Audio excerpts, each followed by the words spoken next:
de esto. La semana pasada vimos el motivo del por qué Dios envió a su Hijo Jesucristo, y pues la verdad es que fue una palabra que se quedó en mi corazón, el por qué Dios decidió enviar a su Hijo. Y ahora vamos a estar viendo el motivo del Hijo, el motivo de Cristo para venir a salvarnos. ¿Cuál fue la razón por la cual Cristo decidió despojarse de su gloria, vestirse de carne, tomar forma de hombre y dar incluso su vida en la salvación por nosotros, hombres y mujeres pecadores? Entonces, en este día vamos a estar descubriendo eso, vamos a estar viendo, como quien dice, examinando con lupa el corazón de Jesús. Y me gusta mucho este tema porque si la Escritura nos dice que consideremos, que nos pongamos a reflexionar, que pensemos en aquel que es el autor y consumador de nuestra fe, nos está diciendo, presta atención en Cristo, reflexiona sobre Cristo. ¿Por qué? Porque en eso está nuestro fundamento. Dice que aquel que construyó su casa sobre la roca fue un hombre sabio. ¿Quién es la roca? Es Cristo. Y el conocerlo a profundidad, el conocer, examinar su corazón, la motivación de su corazón, nos ayuda a poder comprender quién es Él y también a tener un fundamento estable sobre nuestra vida. Entonces, en esta hora, en este lugar vamos a estar compartiendo la razón, el por qué Cristo decidió venir a salvarnos. ¿Qué es lo que había en su corazón para que Él decidiera despojarse de su gloria, tomar forma de hombre y al final culminar siendo obediente, pero hasta la muerte, y una muerte de cruz, para poder traernos salvación? Ahora, nuevamente vamos a estar considerando que si fue por algún mérito de nosotros o fue porque simple y sencillamente a Él le plació. Entonces vamos a estar descubriendo esto, vamos a estar tomando 3 puntos en el que se va a estar dividiendo esta enseñanza, y el primero tiene que ver con el motivo por el cual el Hijo de Dios vino a salvarnos. Fue porque Él decidió venir y morir para Dios, por la gloria de su Padre. ¿Qué había en el corazón de Cristo en primera instancia como prioridad, el mayor anhelo en su corazón? Lo que ardía como con una pasión ferviente era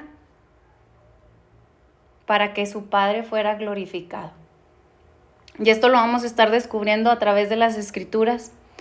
Y vamos a ir a Filipenses capítulo 2, verso del 5 al 8, y en Hebreos 10, 9.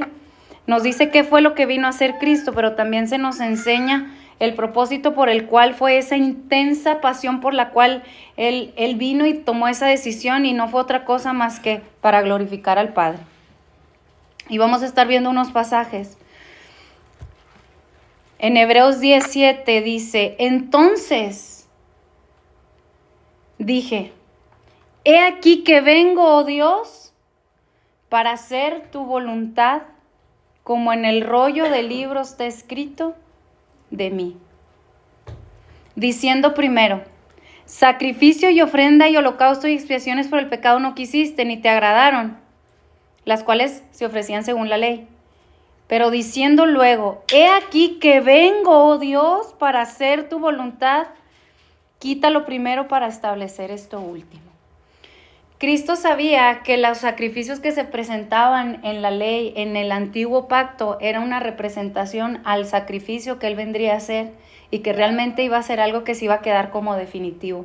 Pero lo que me llama la atención es lo que dice Hebreos 17, en donde dice, he aquí que vengo, oh Dios, para hacer tu voluntad.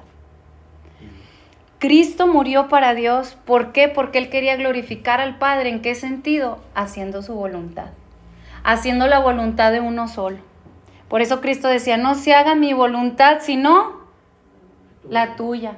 Señor, si tú quieres, pasa de mí esta copa. Estoy sufriendo, me va a doler, pero no se haga lo que yo deseo, no se haga lo que yo quiero, no se haga mi comodidad, no se haga, que se haga tu voluntad, Señor. El motivo por el cual el Señor vino y murió por nosotros fue para glorificar al Padre. ¿En qué sentido? en que Él sabía que lo que estaba escrito era para que Él viniera a hacer su voluntad. He aquí que vengo. Está hablando Jesús desde el Antiguo Testamento, porque también es aquí en Hebreos 17, está parafraseando un versículo que está en Salmos 47. Hay que entender esto. Hebreos 17 era un versículo que todavía no estaba cuando Cristo vino. Entonces aquí vemos cómo Cristo lo estaba declarando, pero estaba en pocas palabras citando el libro de los Salmos, en donde en Salmos viene y de igual forma dice, he aquí que vengo a hacer como en el rollo del libro está escrito de mí. El hacer tu voluntad, Dios mío, me ha agradado y tu ley está en medio de mi corazón. Como vemos, la Escritura nos habla de una persona. Cristo nos dijo, escudriñad las Escrituras porque a ustedes les parece que en ellas se halla la vida eterna, pero las Escrituras dan testimonio de mí. El ver y entender que es una persona hablando y que a su tiempo se llegaría la manifestación en lo material, en su existencia carnal, en donde literalmente lo cumpliera, es maravilloso. Salmos se escribió muchísimos años antes, muchísimos años atrás de que Cristo viniera en carne. Sin embargo, Cristo sabía, es que este pasaje está hablando de mí, de lo que yo he venido a hacer. Y no he venido a hacer otra cosa más que glorificar al Padre. ¿De qué forma? El hacer tu voluntad, oh Dios, me ha agradado. Ahora, a la luz de esta escritura, ¿qué podemos aprender de esto? Porque fuimos llamados a seguir los pasos de nuestro Maestro. Hemos sido llamados a imitarlo a Él. Y Él vino para glorificar al Padre haciendo su voluntad. La pregunta aquí es, ¿estamos haciendo la voluntad de Dios? O muchas de las veces estamos haciendo nuestra propia voluntad. Porque la voluntad de la carne se opone con la voluntad de Dios, del Espíritu de Dios. Y muchas veces esta voluntad, la voluntad de Dios, nos va a llevar a morir, a salirnos de nuestra área de confort, a ir en contra de la corriente, a estar firmes y saber que la vida en Cristo no va a ser fácil, que muchas de las veces el que quiera vivir piadosamente será juzgado, será rechazado del mundo. Incluso Jesús dijo, si tú eres amigo y te constituyes amigo del mundo, te constituyes enemigo de Dios. ¿Por qué? Porque el hacer mi voluntad en la mayoría de las veces es ir en contra de la corriente. Vuelvo a la pregunta, ¿cuál es la voluntad que estamos haciendo? ¿Qué es lo que te ha hablado Dios que aún no lo hemos rendido a Él? Porque de alguna u otra forma estamos luchando con nuestra propia comodidad, con nuestro propio confort, con nuestro propio bienestar. O quizás por miedo a ser rechazado. El hacer la voluntad de Dios nos va a llevar en ocasiones a decir como el Señor Jesucristo, pasa de mí esta copa, Señor, si tú quieres, pero la verdad estoy sufriendo, me está doliendo. Moisés, teniendo las riquezas de este mundo, el Señor le dijo, y dice después en Hebreos, que él como ejemplo de fe, estuvo dispuesto a renunciar a los placeres de Egipto y sufrir con el mismo pueblo de Dios para glorificar al Señor. Daniel, en la fuerza contra los leones. ¿Por qué? Porque simple y sencillamente decidió hacer la voluntad de Dios antes del poderoso de los reyes que en ese entonces gobernaba. Sadrac, Mesach y Abednego no se quisieron postrar ante Nabucodonosor. ¿Qué fue lo que pasó? Calentaron el horno. Oye, pero son hijos de Dios.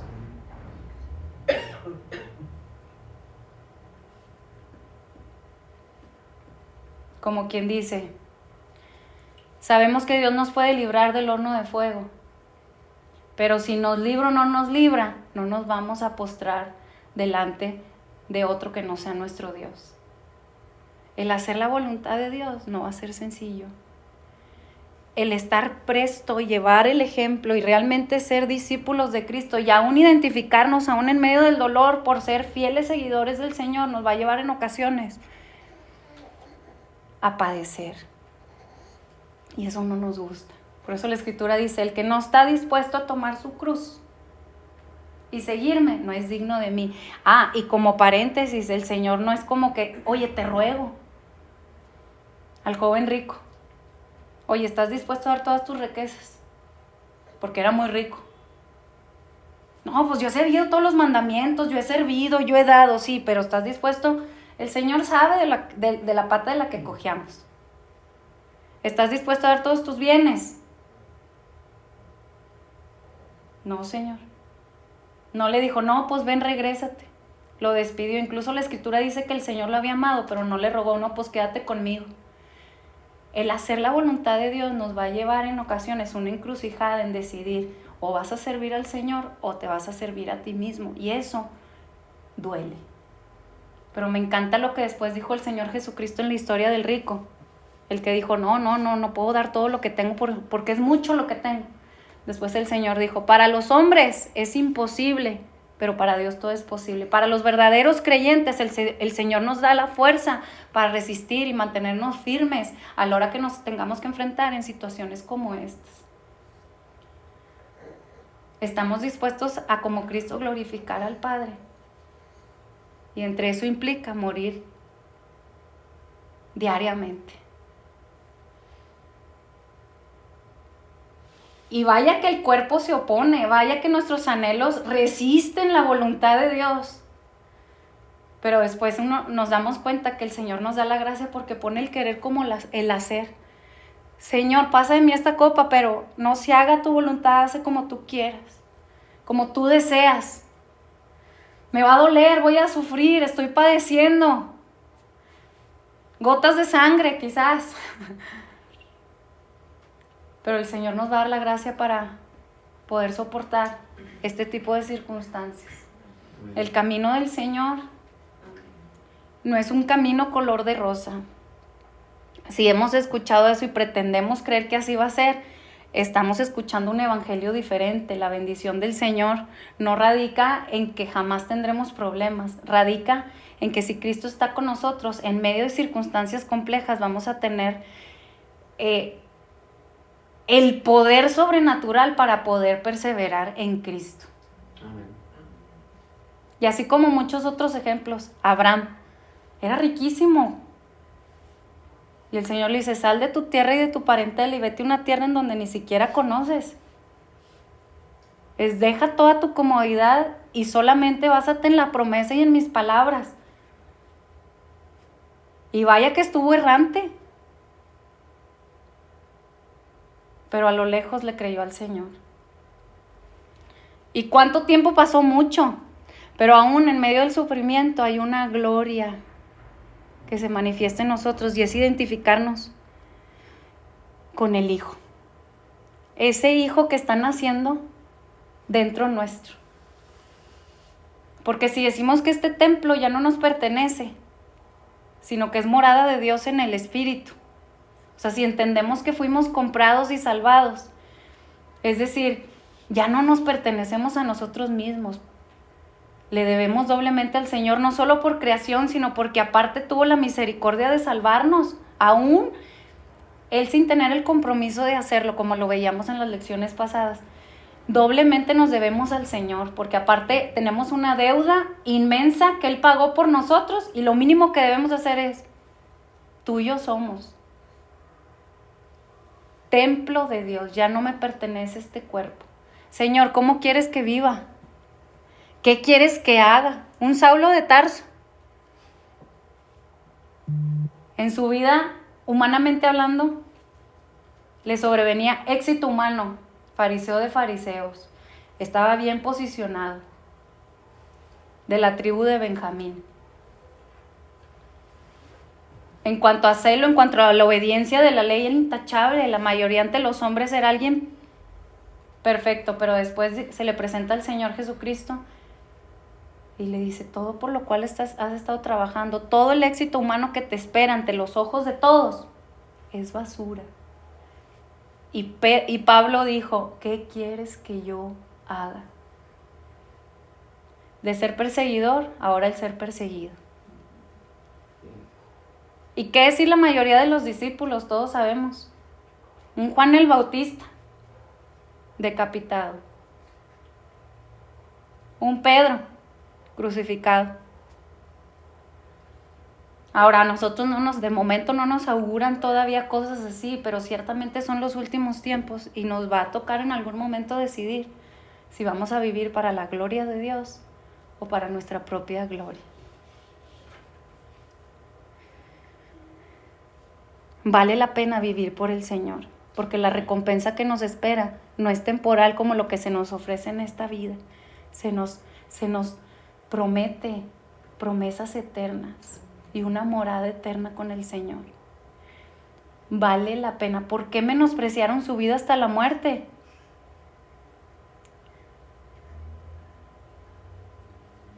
Porque alcanzaban a entender que el peso de gloria que estaba por venir era un peso eterno y el valor es incomparable a lo que este mundo nos puede ofrecer. Tentaciones van a haber muchas. Riquezas fáciles, comodidad, bienestar, pero fuera de hacer la voluntad de Dios. El Señor nos ayude.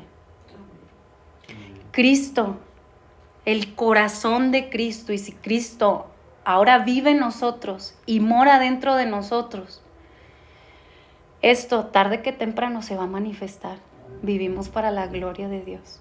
Y el Señor va a hacer esa obra en nosotros. Yo no sé a lo que el Señor te va a llevar a renunciar. Yo no sé a lo que el Señor te va a llevar a padecer. Yo no sé a lo que te vas a tener que enfrentar. No sé, un Isaac, toda su vida bulleado por su propio hermano. Yo no sé por cuáles circunstancias el Señor nos vaya a llevar a meter. Pero nada de eso gira fuera del control de Dios. El Señor lo permite porque eso es lo que nos va a perfeccionar para ser dignos de esas promesas que Él nos tiene preparadas. Cristo, su mayor motivo, su mayor y gran propósito por el cual dijo, sí, Señor, su gran pasión era glorificar al Padre.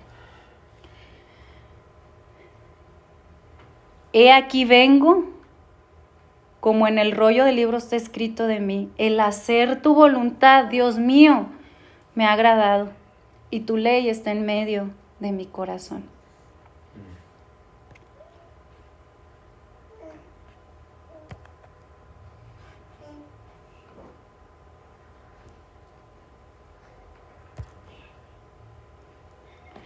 Ahora, una vez que entendemos que vino a hacer su voluntad, la voluntad del Padre, vamos a ver diferentes pasajes que nos muestran cómo esto fue evidente y real en Cristo. Vamos a notar la actitud del Hijo hacia la voluntad del Señor. Y esto está en Juan 4:34. Jesús les dijo, mi comida es que haga la voluntad del que me envió. Cristo sabía que en cuerpo, teniendo forma de hombre, tomando forma en carne y hueso, Él venía, Él había sido enviado. Tenía clara la encomienda del Padre, eres enviado. Y necesitas acabar la obra. No solamente empezarla, no solamente dejarla a medias, acabar la obra. Y esto nos muestra de la actitud del Hijo. Ahora, una de las cosas que este pasaje dice, mi comida es que haga la voluntad del que me envió. Cristo tenía bien consciente que Él había sido y estaba bajo sujeción del Padre. Y que tenía una encomienda. Y esa encomienda era hacer su voluntad diariamente. Ahora la pregunta aquí es, ¿diariamente estamos glorificando al Padre? ¿Diariamente estamos haciendo su voluntad?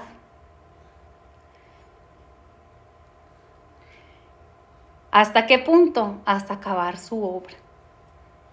Me llama mucho don Nemesio, ustedes lo conocieron, estaba por cumplir 99 años. Y una de las cosas que llegó a decir en los últimos días de que Él estuviera con nosotros fue: sé fiel hasta la muerte.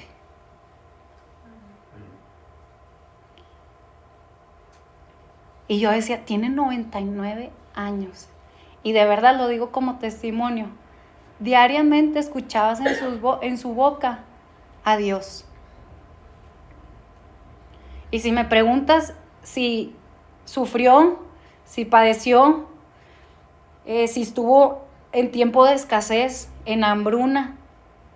Yo recuerdo mucho un testimonio que me llegó a dar que hasta en aquel entonces había mucha oposición por parte de los católicos, y dice que en aquel entonces le quemaron hasta su casa con sus hijos adentro. No recuerdo cuánto tiempo de ministerio, 70 y... Como casi 70 años. 70 años compartiendo el evangelio, pero aún ya cuando por la vejez dijeron ya no puede estar al frente, él seguía todos los días predicándoles de Dios a la gente que veía. Incluso estaba viviendo solo porque él le gustaba estar afuera y la gente que pasara a predicarles el evangelio.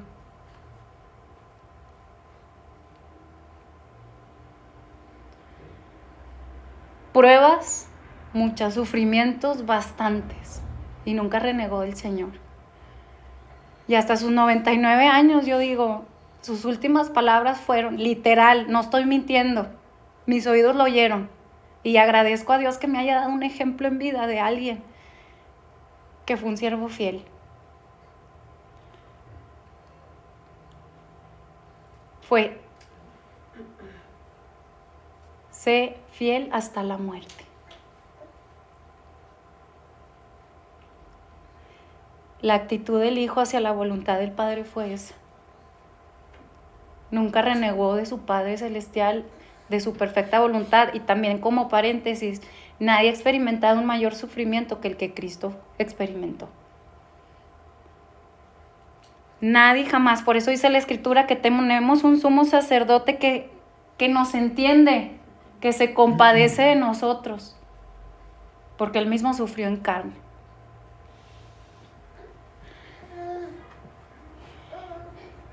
El gran propósito del Hijo de Dios para venir al mundo, su gran pasión y su prioridad fue glorificar a Dios, a su Padre Celestial, haciendo su voluntad,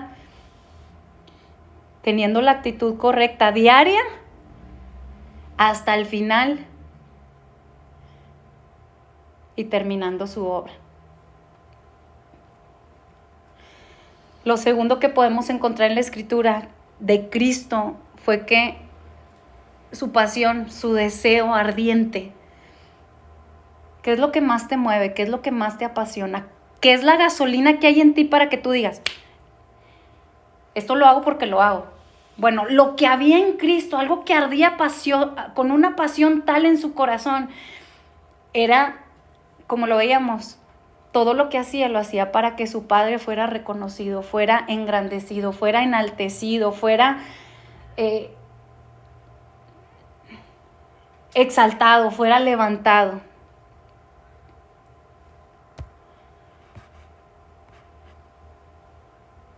Juan 17:4 dice, Jesús hablando, yo te he glorificado en la tierra, he acabado la obra que me diste que hiciese. Lo que movía a Cristo era su pasión por Dios. Ahora la pregunta aquí es, ¿qué es lo que más te mueve? ¿Qué es lo que dices? No, o me muevo o me muevo. Yo de hecho he escuchado, no, me tengo que mover porque si no mis hijos no comen, o chambeo, o trabajo. Pero por aún encima de eso, ahora sí que la comida, como decía Cristo, mi comida es hacer la voluntad del que me envió. La pasión de Cristo era agradar a su Padre en todo. Y lo que lo movía era, aunque me toque lo que me toque, yo voy a hacer lo que tenga que hacer por la comida, que es hacer la voluntad de Dios. Su pasión, su deseo, lo que había en su corazón que más lo movía siempre fue su Padre. Agradarlo, exaltarlo, levantarlo, engrandecerlo, glorificarlo.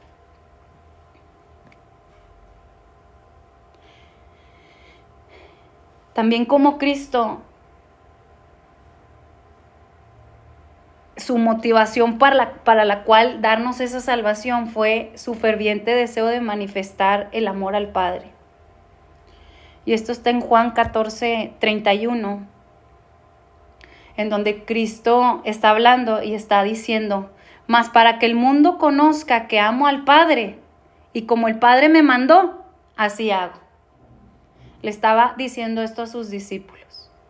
Yo quiero que la gente sepa, yo quiero que la gente conozca que si yo amo algo es porque si yo llego y amo por sobre todas las cosas es al Padre. Yo quiero que la gente conozca que yo amo al Padre por encima de todo. Incluso como el Padre me mandó, así yo hago. El amor de Cristo se manifestó en su obediencia. Por eso, no lo leímos, no fuimos tal cual, pero se los voy a decir parafraseadamente. Filipenses dice que Jesucristo, siendo en forma de Dios, siendo Dios, no se aferró a sí mismo para ser igual a Dios como cosa que aferrarse, sino que se despojó a sí mismo tomando forma de hombre, siendo obediente hasta la muerte y muerte de cruz. El amor de Cristo se manifestó en la obediencia al Padre, pero si algo quería que nosotros conociéramos, si algo Cristo quería darnos a saber y entender y que no dudáramos de eso, es: yo amo al Padre. Y mi amor se manifiesta en mi obediencia. Entonces aquí nuevamente, para darle una aplicación a nuestra persona, si nosotros decimos que amamos a Dios, la pregunta es: ¿le obedecemos? Es más, lo voy a decir para mí, porque en primera instancia la palabra es para mí. Y de veras que el Señor ha tenido tanta paciencia, porque pues muchas veces la verdad es que no le hemos obedecido, no le he obedecido. O sea,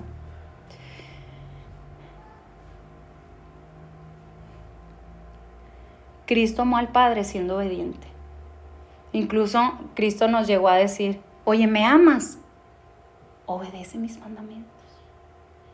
Oye, tú dices que me amas,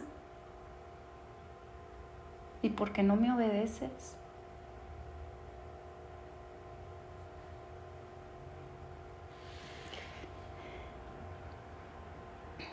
Padre, ayúdanos, Señor, a esta primera parte, tenerla presente en nuestro corazón. Señor, delante de ti confesamos. Yo confieso que estoy reprobada, Señor. Gracias por el ejemplo de Cristo.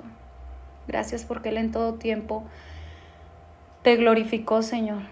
Y en primera instancia, el motivo por el cual vino a salvarnos fue porque te glorificó, Señor.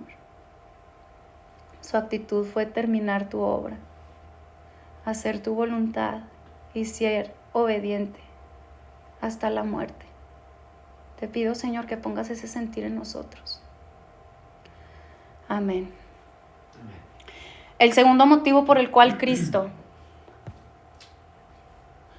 decidió venir a salvarnos fue por su gran amor con que nos amó. Y esto también debe ser un súper consuelo, porque como lo veíamos en la lección anterior de esta serie, no es porque lo merezcamos, es porque Él simple y sencillamente decidió escogernos para amarnos, aunque no lo merecemos. Cristo, que murió para Dios, también murió para nosotros. Cristo, que murió para Dios, también murió para mí. Y de verdad esto hasta me dan ganas de llorar, de gozo. Porque la mayoría de las veces, para agradar al mundo, es porque en cierta forma nos hace falta de amor. Tratamos de ser agradables delante de los ojos humanos, porque de alguna forma en nuestro interior hace falta el amor. Un amor incondicional, un amor tan grande que jamás puede ser llenado, sino únicamente con ese amor del Padre, que es un amor infinito, que no entra dentro del tiempo, que como lo veíamos, no tiene principio y fin. Es decir, no se acaba, porque es un amor eterno. Vamos a decir que la línea del tiempo es esta, siglo I hasta el tiempo que Dios decida a todo el hombre. Bueno, gracias a Dios que el amor de Dios no entra dentro de ese tiempo, porque cuando entra dentro de un tiempo se acaba, pasa, deja de ser. Es como la persona que basó toda su identidad en el amor de otro. Vamos a decir, en el amor de su mamá, en el amor de su papá. El día que el Señor decida llevarse a su mamá o a su papá, ¡pum!, se queda vacío. Por eso el vacío que tenemos de un amor tan grande es del tamaño de un amor que es eterno, que no cabe dentro del tiempo. Tiene que ser un amor eterno, infinito. Y ese amor es el amor que Cristo nos ofrece. Y ese amor es ese amor por el cual fue lo que movió a Jesús a venir a entregarse por nosotros, sin merecerlo. El solo hecho de saber que Él no necesita nada de nosotros, Él no tenía por qué venir, Él no tenía por qué hacerlo, Él no dejaría de ser Dios, Él no necesita de nada. Entonces, ¿por qué simple y sencillamente vino? Porque amó de tal forma a su Padre, pero también, como dice Juan 3:16, de tal manera Dios amó al mundo que envió a su Hijo unigénito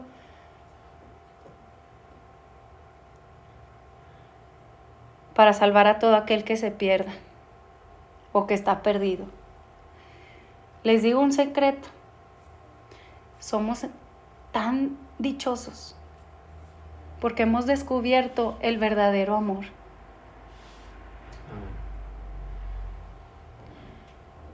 Somos privilegiados porque no tenemos un amor finito, un amor pasajero. Hemos encontrado al amor eterno. Dicho de otras palabras, voy a decir el versículo, dice, con amor eterno te he amado. Es una cita que está en Jeremías.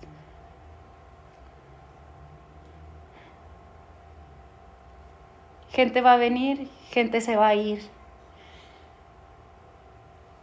Aunque las personas no deseen traicionarnos, somos seres imperfectos y tarde que temprano o vamos a fallar o nos van a fallar o nos van a lastimar o vamos a lastimar. Pero el amor de Dios no es así. El amor de Dios no cambia, no pasa, no deja de ser, permanece, no se equivoca. El amor de Dios es perfecto. Y hemos hallado ese amor. Lo hemos encontrado. Tenemos el secreto para poder estar tranquilos porque somos profundamente amados por Dios. Jesús, ¿qué fue lo que te movió a venir a este mundo a sufrir? Es que yo los amo. Yo los amo, aunque no se lo merecen. Yo te amo. Es el Señor diciéndonoslo. Te amo. Te amo y te amo con un amor eterno.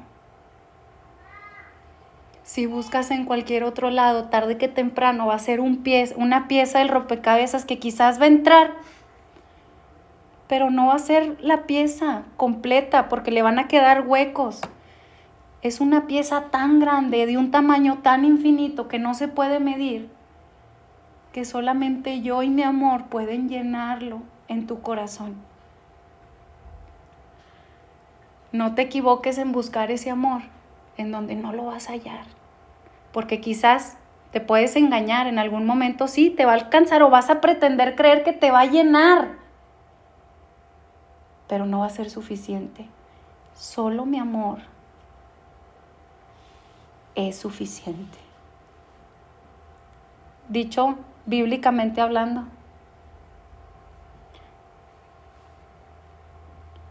Si lo tenemos a Él, lo tenemos todo. Dios es amor. El que no tiene amor o al que no tiene a Dios es como un instrumento, un símbolo que reseña, alguien que hace ruido pero que está vacío. No hay nada ahí. O quizás es una persona engañada que cree que tiene amor, pero en realidad tarde que temprano va a caer en cuenta que el amor que tiene es un amor finito, es un amor que quizás sí viene de Dios y es prestado. El amor de un padre, el amor de una madre terrenal es prestado. Pero el Señor nos recuerda, tarde que temprano, ellos no van a estar, van a tener que partir. Y si tú no basas tu vida y tu identidad en mi amor que no cambia, te vas a quedar vacío. No busquemos en donde no vamos a hallar. Él es la fuente de agua de vida. Él es la fuente de toda nuestra plenitud. Su amor es suficiente.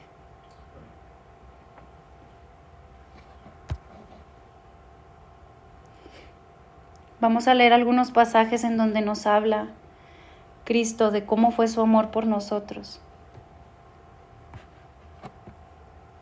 Juan 15:9. Como el Padre me ha amado, así también yo los he amado. Y después nos invita, permanece en mi amor. Permanece ahí. Permanece ahí porque ahí es en donde realmente vas a poder tener plenitud. Vas a poder estar completo, completa. Yo te he amado, dice el Señor.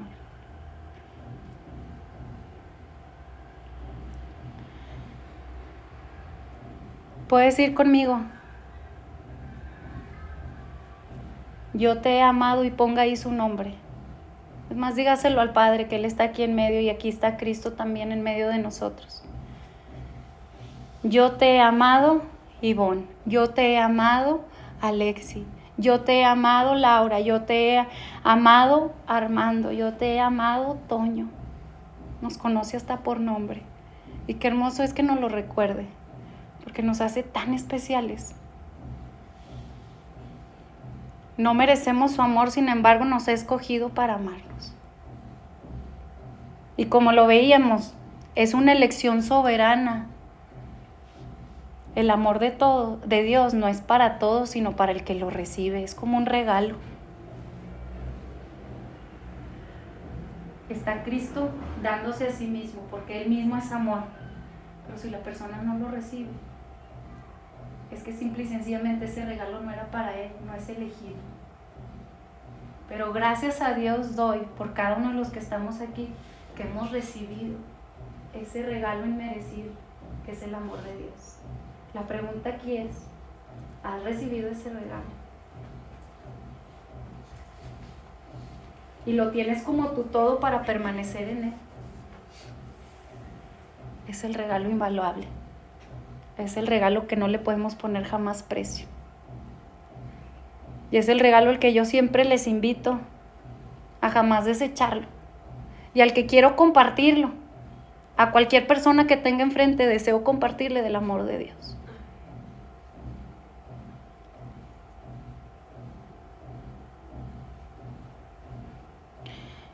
Gálatas 2:20 es otro pasaje que nos habla. Dice, con Cristo estoy juntamente crucificado y ya no vivo yo, mas vive Cristo en mí, está hablando Pablo. Y lo que ahora lo vivo en la carne, lo vivo en la fe del Hijo de Dios, el cual me amó. Pablo, un hermano como nosotros, con sus luchas, con sus dificultades, entendía algo. He entendido que el tiempo en el que estoy en esta tierra es para glorificar al Padre. Por eso dice, estoy juntamente crucificado con Cristo. He venido a hacer su voluntad y si aún tengo que morir, a lo que tenga que morir para que Cristo y para que el Padre sean glorificados. Amén. Estoy juntamente crucificado, ya no vivo yo, mas vive Cristo en mí. Y lo que ahora lo vivo en la carne, lo vivo en la fe del Hijo de Dios. Y después dice la gasolina o el por qué Pablo podía decir todo esto, el cual me amó. Si había un motor para que Pablo soportara todo lo que soportó, porque después dice que lo apedrearon, después dice que naufragó, después dice que fue perseguido, después todos sabemos la historia, lo decapitaron al final. Pablo, ¿qué te llevó a aguantar lo que aguantaste? Es que Él me amó. Es que tú no lo entiendes, Él me ama y Él me amó. Y solo estoy tratando de seguir sus pisadas. Solo estoy tratando de igualarlo. Solo estoy tratando de tomar su ejemplo. Él me amó. Tenemos esa misma convicción de Pablo.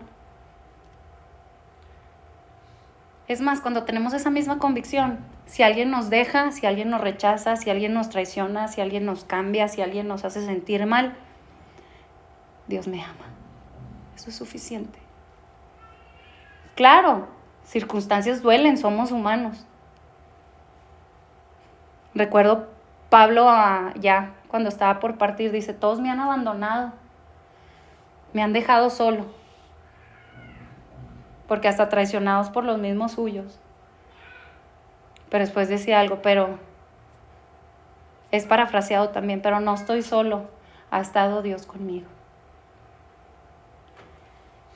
Cuando tenemos la convicción de que el amor de Dios es real y que lo vivimos, no solo lo sabemos, diario creemos y vemos el accionar del amor de Dios a favor nuestro, es la gasolina que necesitamos para poder glorificar al Padre y enfrentar las situaciones que veníamos hablando al principio de este tema. Efesios 5:2. Andad en amor como también Cristo nos amó y se entregó a sí mismo por nosotros, ofrenda y sacrificio a Dios en olor fragante. Nos habla andar en amor, recordándonos que Cristo nos amó.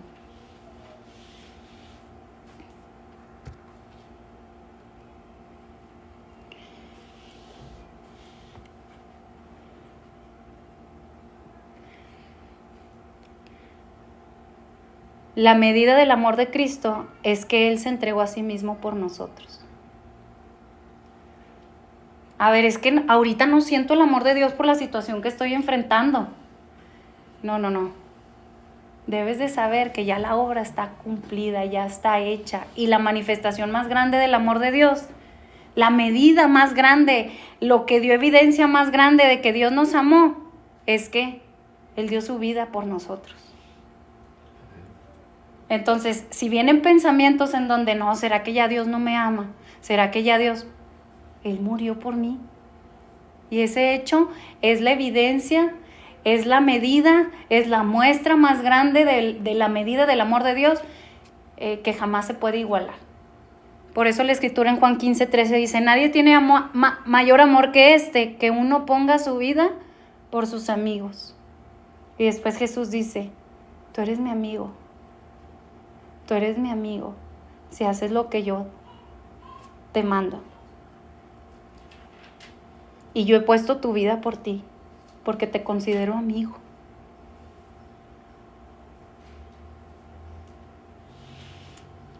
Recuerdo que cuando el Señor me alcanzó, yo era como una persona muy popular o muy conocida socialmente hablando. Y cuando el Señor me alcanzó, esos amigos que yo ahora entiendo que eran amistades superficiales, me fueron dejando, ¿no? Y hubo un momento, recuerdo en un 14 de febrero, en donde normalmente siempre había algo que hacer, con quien salir, inclusive siempre había detalles, cartas, esto, lo otro. Recuerdo que no recibí absolutamente nada. Y pues yo era nuevecita, yo era alguien que apenas el Señor la estaba alcanzando y yo dije, me siento sola, porque siento que no tengo una familia en Dios. En ese momento no sentía, no me entendía en lo espiritual con mis padres. Y recuerdo que en esa ocasión no me dejaban en su momento congregarme. Y también pues las amistades que había tenido antes pues ya no me buscaban, se cansaron de buscarme, yo creo porque yo ya quería estar compartiendo de Dios a otros. Recuerdo que me iba a los hospitales a orar por los enfermos yo sola y alcanzaba y tenía gozo en eso, o sea, era algo que me satisfacía, pero recuerdo que en esa ocasión sí fue algo que me pegó porque dije, estoy sola, estoy literalmente sola. Normalmente me congregaba sola, ya cuando después me permitieron ir a una congregación, iba sola, no iba con mis papás, ni mis hermanos, ni... Y recuerdo que en esa ocasión me postré delante de Dios y el Señor pasó como una película en mi mente de todas las cosas que aún desde niña Él había estado conmigo, aún sin yo ser consciente de que Él había estado conmigo. Y me inundó su amor. Su amor fue derramado en mi corazón por su Espíritu Santo y eso fue una realidad. O sea, no es un versículo que te lo digo así platicado, es un versículo vivido. Estaba postrada llorando, sintiéndome completamente sola, en donde sentía que los mismos de mi casa eran mis propios enemigos. Y de repente sentí el amor de Dios derramado en mi corazón por el Espíritu Santo. Y fue una convicción, decir, no estoy sola. Es más, dicho puntualmente, yo creía que ya no tenía amigos. Y el Señor me dijo, yo soy tu mejor amigo.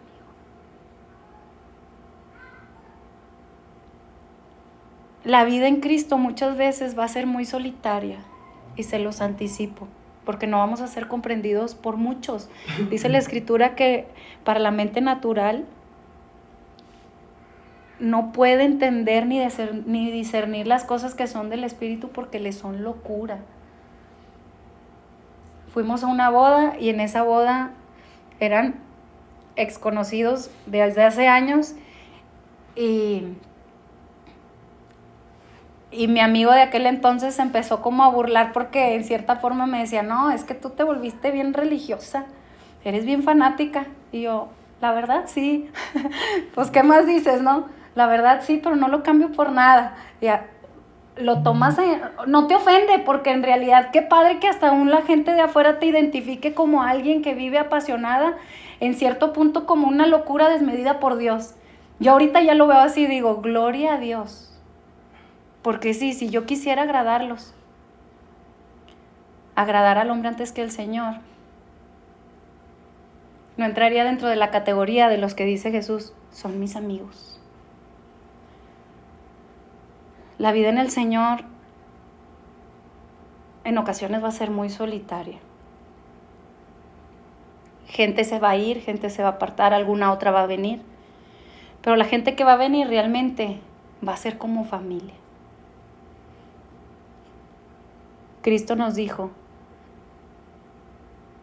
ustedes son mis amigos. Y no hay un mayor regalo que un amigo te puede dar que tu amigo ponga su vida por sus amigos. Cristo lo hizo, Cristo lo manifestó y así manifestó su amor. Y ese es el hecho y la medida que nosotros podemos basarnos para que realmente creamos que el amor de Dios y de Cristo es una realidad diaria en nuestra vida.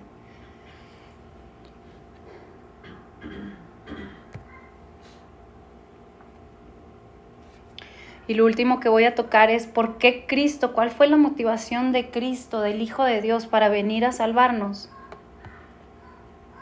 Fue por el gozo puesto delante de Él. Dice la Escritura en Hebreos 12:2.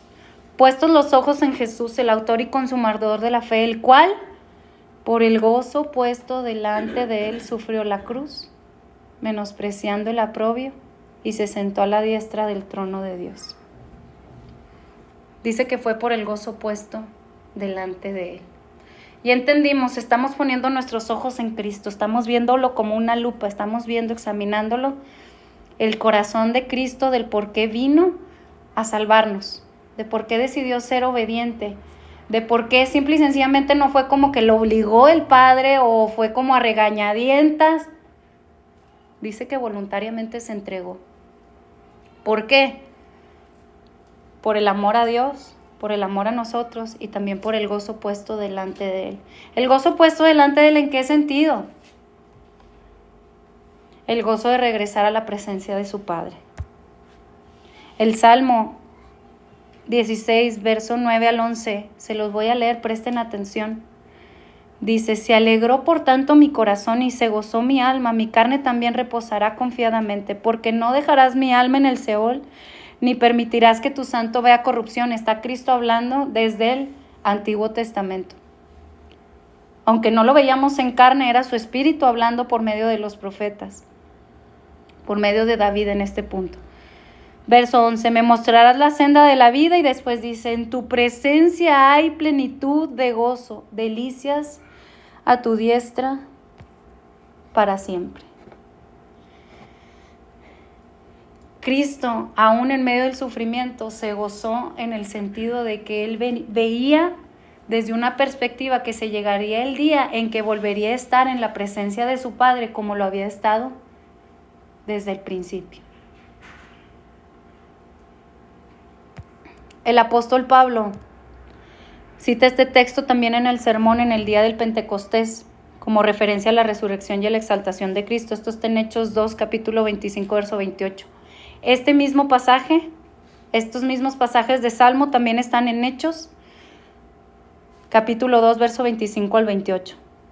Y también encontramos en otros pasajes en Hechos capítulo 13, verso 35, en donde Pablo hace referencia también en el mismo sermón, cuando le estaba hablando a la sinagoga en Antioquía. Dice que el Hijo, se los voy a platicar o contar de una forma platicada, dice literalmente que el Hijo dejó el lugar de morada de su Padre en el cielo, y que para Él fue una prueba inmensa.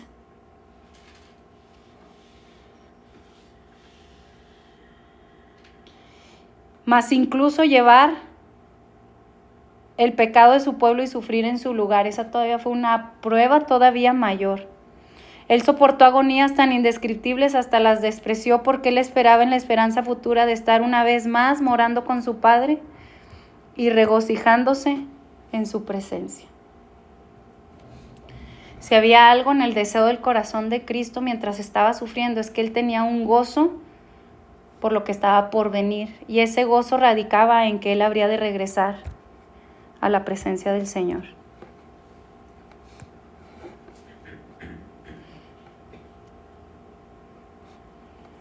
El gozo también tiene que ver con compartir la gloria de su Padre.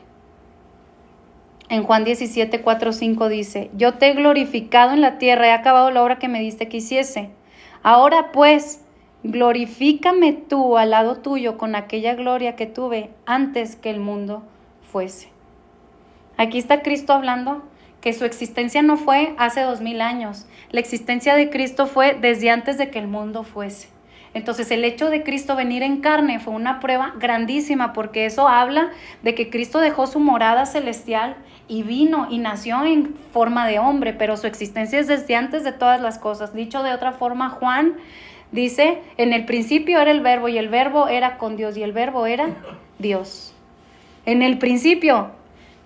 Génesis significa principio, es decir, Génesis habla de la historia de donde se empezaron todas las cosas. Pero dice que desde el principio aún Él era antes de que todo fuese. Entonces aquí podemos ver que Cristo está testificando esa verdad cuando estaba aquí en carne, y se la está testificando, está orando al Padre, pero a la vez está diciendo esa oración en público delante de sus discípulos, y está diciendo lo siguiente: glorifícame tú al lado tuyo con aquella gloria que tuve contigo antes que el mundo fuese. Había un gozo en Cristo de que se llegaría el momento en el que iba nuevamente a estar en la presencia de Dios, pero también para compartir la gloria que Él tenía con el Padre cuando estaba en el cielo. Y por último, había un gozo en su corazón, y ese gozo era el gozo de ganar para sí un pueblo redimido. Esto está en Apocalipsis 5, 9 al 13. Y aquí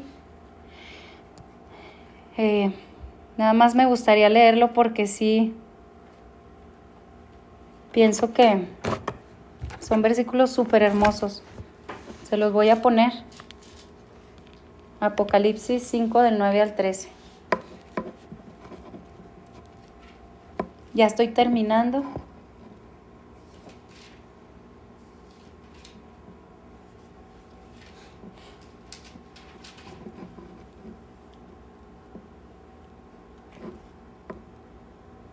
Desde el verso 6, para que vean que es Cristo quien es el centro ahora de esta adoración, de esta alabanza, y que ganó para sí un pueblo redimido, y fue el gozo que lo llevó para dar su vida en rescate por muchos. Dice, desde el 6, y miré y vi que en medio, está Juan hablando de su experiencia donde tuvo una visión espiritual, dice, y miré y vi que en medio del trono y de los 4 seres vivientes, y en medio de los ancianos estaba en pie, ¿quién?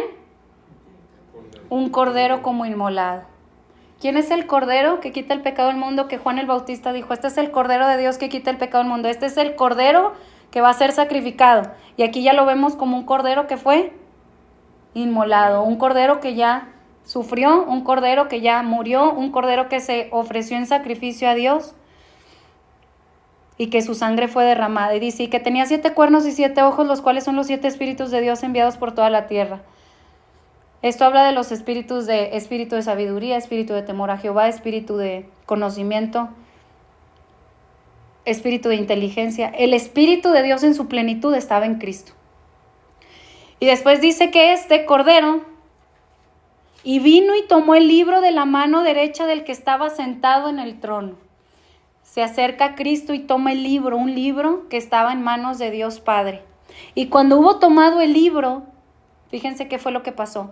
Los 4 seres vivientes y los 24 ancianos se postraron delante del Cordero. Estos son seres que tienen una relevancia importante dentro, vamos a decir, del trono celestial. Pero dice que hacían algo, se postraban delante de él.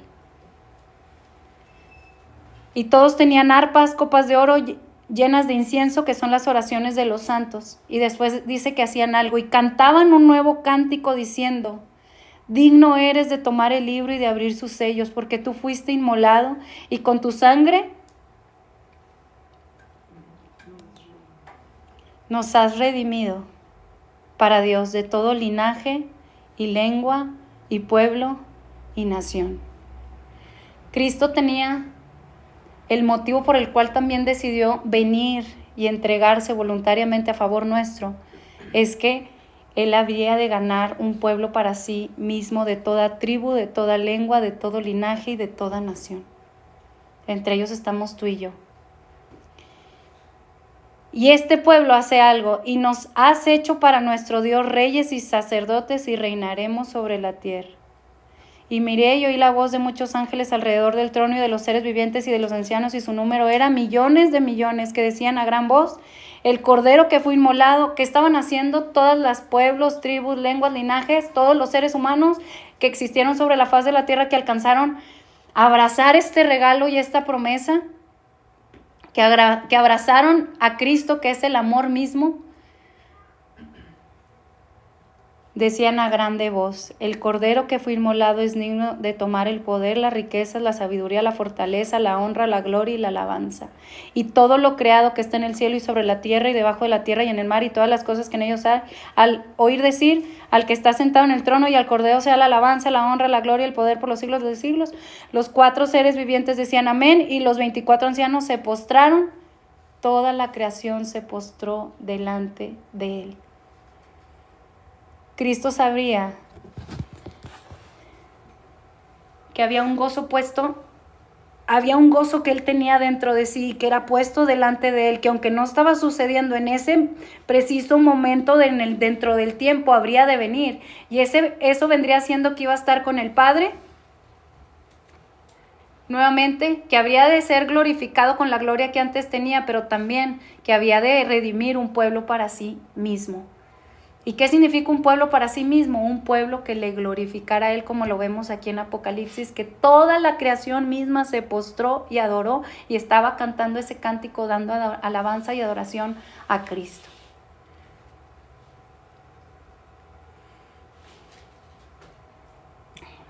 Y ahora sí voy a ir a Filipenses ya para cerrar con todo lo que hemos venido diciendo.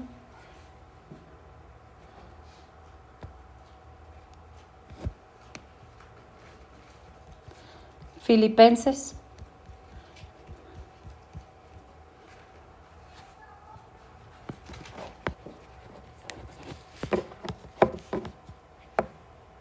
Filipenses capítulo 3.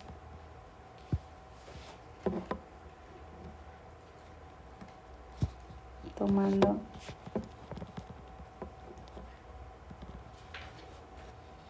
Capítulo 2, verso 7.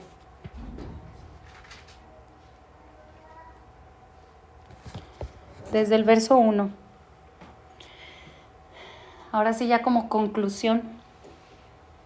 Por tanto, si hay alguna consolación en Cristo, si hay algún consuelo de amor, yo segura estoy que el Señor nos recordó su amor. Y ahora tenemos claro que Cristo nos amó y que estamos siendo consolados en su amor. Si alguna comunión del Espíritu, si algún afecto entrañable, si alguna misericordia, completad mi gozo sintiendo lo mismo, teniendo el mismo amor, unánimes, sintiendo una misma cosa. Nada hagamos por contienda o por vanagloria, antes bien con humildad. Estimemos cada uno a los demás como superiores a nosotros mismos, a él mismo, no mirando cada uno por lo suyo propio, sino cada cual también por lo de los otros. Y después dice, haya pues en vosotros este sentir o este motivo que hubo en Cristo para salvarnos. Después de que se nos incita a estar en amor, a recordarnos pues básicamente de lo que hemos venido hablando, se nos incita a imitar este sentir que hubo en Cristo, el cual siendo en forma de Dios no estimó el ser igual a Dios como cosa que aferrarse, sino que se despojó a sí mismo tomando forma de siervo hecho semejante a los hombres. En otras palabras, glorificó con su cuerpo al Padre,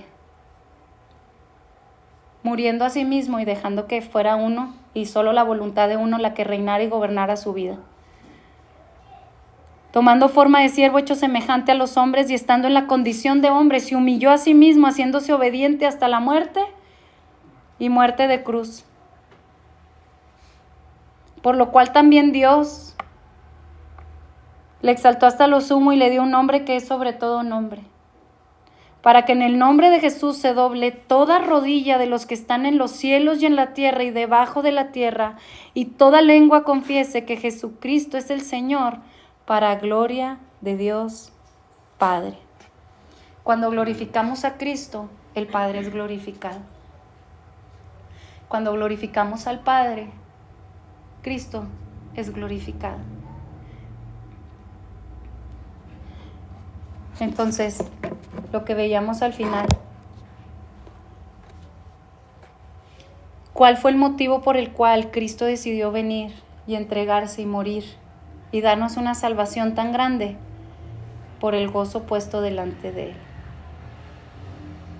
El gozo de ganar para sí mismo un pueblo redimido, un pueblo que lo adorase.